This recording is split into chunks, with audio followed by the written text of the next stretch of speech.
বিসমিল্লাহির রহমানির রহিম। আজকে আমি আমার খামারের প্রথম ভিডিও করতেছি। আপনাদেরকে আমার খামার দেখাবো এবং খামারের গরুকে বা খামার সম্পর্কে বিস্তারিত জানাবো।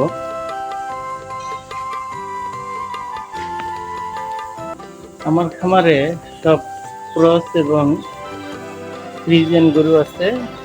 মোট গরু আছে আমার এখানে 9টা। তার মধ্যে আছে ষাঁড় আছে হচ্ছে 3টা,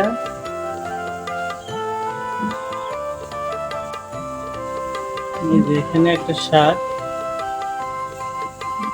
আমার এটা আরিয়া আরিয়া গরু, ষাঁড় গরুর জন্য আলাদা একটা শেড। এখানে দুটো আরিয়া গরু রাখা যাবে, কারণ বকনা গরুর পাশাপাশি আরিয়া গরু রাখলে, একসঙ্গে রাখলে আরিয়া গরু সমস্যা হয়। এই কারণে আলাদা করে রাখা।